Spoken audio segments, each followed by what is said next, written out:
Friends, 8 men, just 8 men, not even a one woman, but 8 men, now own as much wealth as 3.6 billion people, the bottom half of humanity. We have now levels of wealth that have never been seen in human history. And yet, 1 in 9 people in this world goes to bed hungry every night. We live in an age of unparalleled consumption by the rich. It's destroying the planet for all of us. I'm angry that we can comfortably accept these contradictions. You know, we say to ourselves, it's okay, the world has winners and losers, rich, poor, those who work hard, those who don't. We say to ourselves. This subconscious tolerance of extreme inequality is like a seed planted deep in us. Perhaps we even think deep down, if I'm not one of those losers, then it's okay, isn't it? But friends, here is a simple and ugly truth. These extreme inequalities that divide us are human-made. May I even say man-made? They are the consequence of mistaken beliefs and misguided policies run amok. Maybe you think I'm wrong. If extreme inequality was simply a natural occurrence, then all countries would be the same, wouldn't they? But they are not. In most countries, in Asia, in Africa, in Europe, even here in the United States, inequality has been on the rise. But in Latin America, it has been shrinking. So this tells us that inequality isn't natural or inevitable. It's nurtured, it's manufactured. Maybe you still don't agree with me. Perhaps you're insisting that extreme inequality is the inevitable consequence of a prosperous world. That's what we get to hear. Well then, tell me, how many inevitable losers are we prepared to have in a world organized like that? 1 million, 1 billion, 4 billion, how many? What scale of inequality is acceptable to you personally? Can we live with a few women and men who are trafficked? How many childhood deaths are tolerable? Maybe we can live with a little bit of modern-day slavery. Is that okay? Uncomfortable? It's uncomfortable because, really, if we truly believed that extreme inequality is inevitable, it's an inevitable byproduct of prosperity, then we should be able to put a number to it. We should be able to put on a scale and show how much of it we accept, but yet we can't because it's too uncomfortable, because it's simply morally wrong that millions should suffer while a few at the top wallow in wealth. I grew up in a small town called Ruti in southwestern Uganda. In this village, we had no electricity in our home, no running water. Water was fetched from the river, firewood from the forest. We walked to school 3 miles every day and back, and we did our homework by a kerosene lamp. Life was simple. My parents were school teachers. That put me a bit ahead of other children. But as a child, I could not understand or accept that I should walk to school with a pair of shoes while my classmate and best friend walked barefoot. I couldn't deal with it. So I hid my shoes in my school bag and walked barefoot with the others. And all children feel the same way, that inequality is wrong. But as we grow up, we become socialized to accept injustice. I'm haunted by the memory of those girls. You can see that little picture. I'm there. Most of them dropped out of my school. They didn't make it past primary school. Girls much smarter than myself. It's an outrage that today millions of girls from poor families still face the same. Half a century later, almost, denied a chance to achieve their full potential. And you know what? We all lose. Just think how many astrophysicists, biochemists, name it, are still hauling water or herding goats in our villages. Inequality hurts the poor and cheats all of us. And guess what? Right on our watch, inequality is getting worse. It's getting worse. Graphs like this from the New York Times show us the amount of wealth going to a tiny elite at the top here in the United States. China, the same. India, the same. All of them show an increase in the share of the top 1% and how it has been growing since 1980 onwards. We've all seen these graphs, some of them made by people here in this very room. This is not a picture of all boats rising. The game is rigged. But we find clever ways to live with this injustice, to make it acceptable to ourselves. Take the women making clothes in Byanyima, whom we, Oxfam, we work with them to fight for better pay and work conditions. They are at the bottom of the supply chains of companies like Gap, H&M, Zara, those companies where we buy our clothes. These women, they earn $4 a day. They work 6 days a week, sometimes up to 23 hours a day. If they get sick, they don't get paid. If they get pregnant, they get fired. They have no voice, they have no rights. Treated like animals. That's their quote, not mine.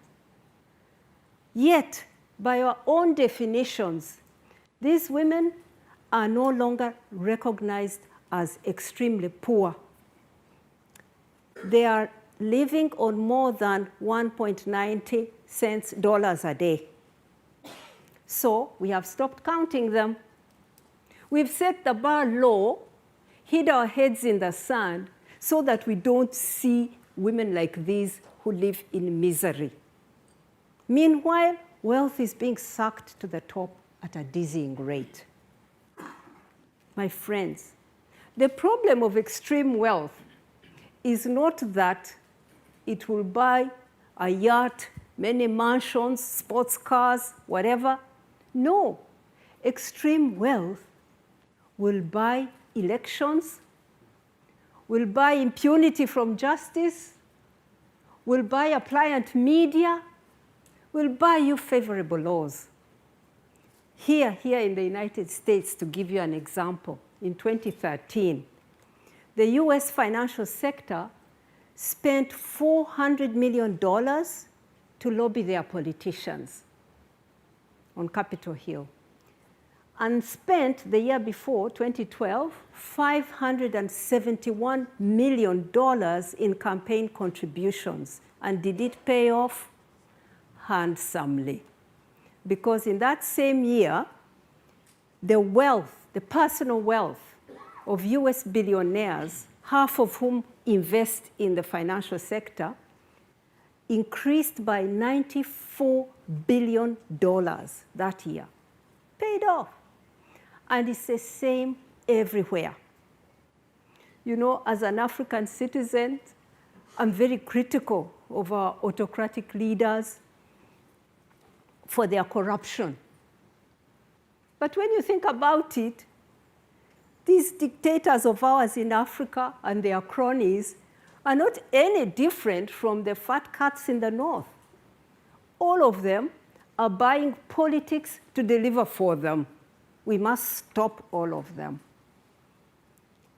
I like this quote by the US Supreme Court Justice Louis Brandeis, who once said that you can have democracy and you can have wealth concentrated in a few hands, but you can't have both.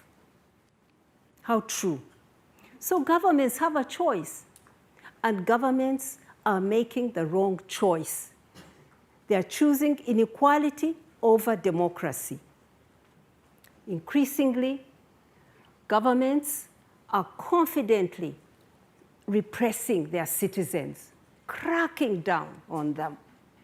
Civicus is an organization of civil society devoted to strengthening citizens' rights, tells us that serious threats to civic freedoms now exist in at least 100 countries, more than half the countries of the world. This capture of our politics by rich elites is causing the rise of populism that we see. People are angry. They have lost faith in mainstream politics. They are anxious. They are looking for a new way. So, my friends, we can sit here and do analysis, analyze the problem endlessly at summits, at meetings, with speeches like the one I'm making. Or we can choose to respond. The time has come to make a decisive break from this reckless and destructive path. How? How do we do this? By loosening the grip of the ultra-rich on our governments and our policies. We have to do that. By doing business differently. This is what we mean when we say we must build a human economy. At Oxfam, we want to do our bit to help to get there. We are putting forward solutions. Thank you for the compliments you paid us. We've recently drawn up a ranking of countries, 154 countries so far, based on how and what they are doing to reduce extreme inequality and what they can do more. We call it the Commitment to Reduce Inequality Index. And in that index, we measure three things.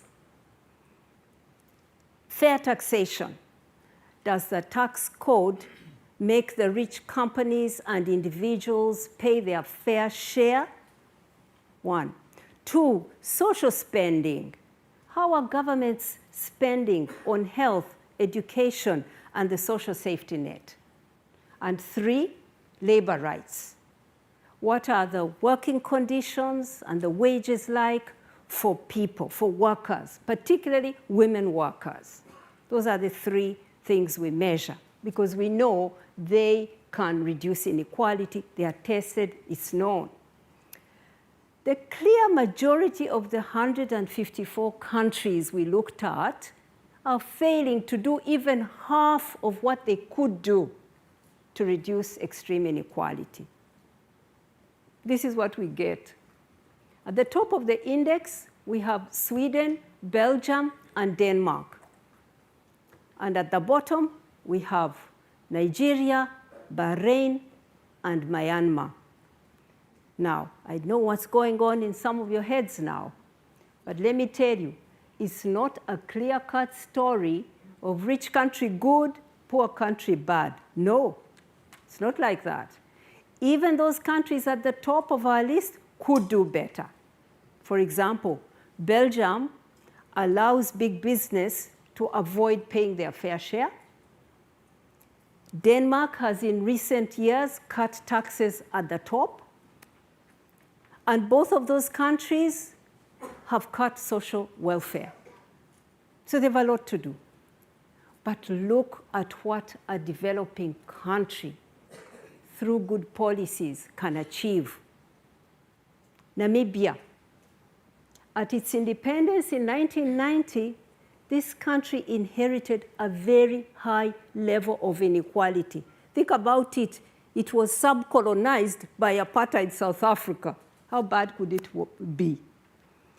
But Namibia has reduced extreme inequality through smart policies, such as fair taxation and free secondary education for the children. Namibia spends the world's second highest percentage of its budget on education. As a result, since 1990, poverty has halved in Namibia. Namibia still has a long way to go, but our index shows that they are committed to making their country more equal, and they are on a steady path. Contrast that with Nigeria, shamefully at the bottom of our index, our biggest country in Africa. 1 in 10 children die before the age of 5, despite the huge wealth. Between 1990 and 2013, while poorer countries like Bangladesh, like Ethiopia, reduced the numbers of poor people, in Nigeria, the numbers increased, in spite of a period of growth. This shows us that even for developing countries, extreme inequality is a policy choice. It's not inevitable. And what about women's rights? Women's rights. As things stand, most women living in poverty will never escape poverty, no matter how hard they work.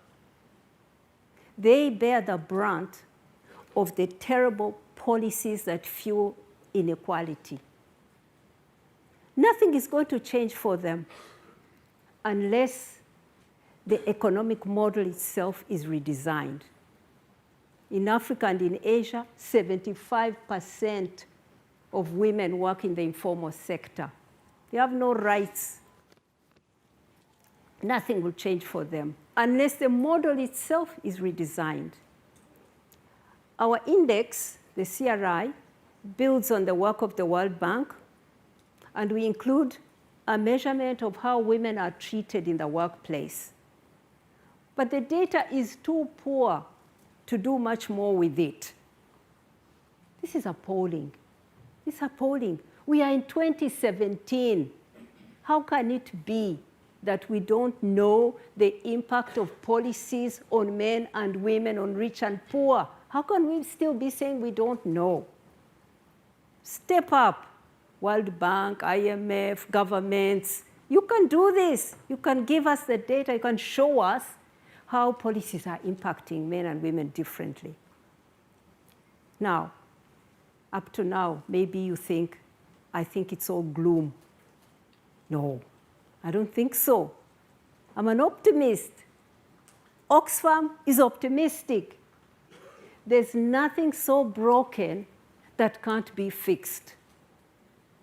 We can choose to end extreme inequality and build an economy for the 99%, not just the 1%. But we have to be bold. Let's resist the urge for pessimism and cynicism. I find that a lot in bureaucracies. People set in their ways, they don't think things can change.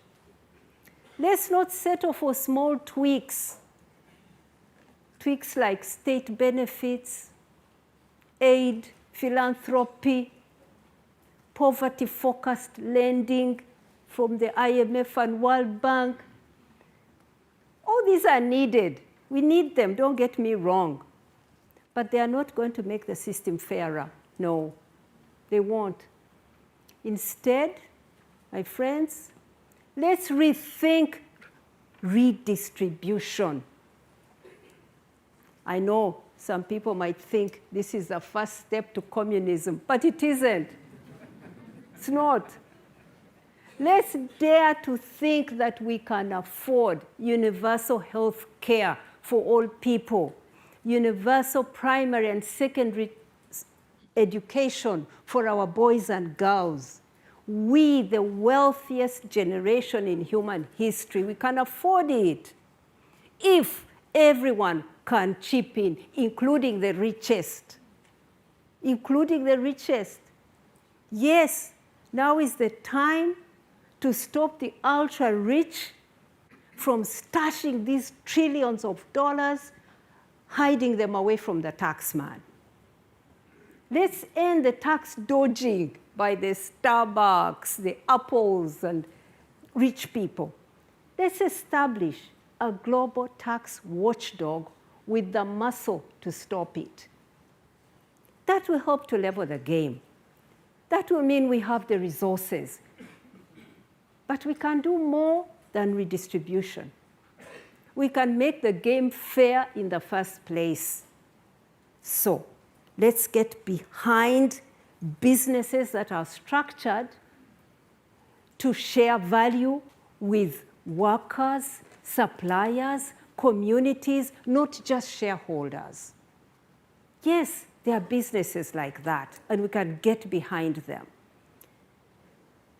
Let's guarantee that an expectant mother will be supported in the workplace and not be given a redundancy letter.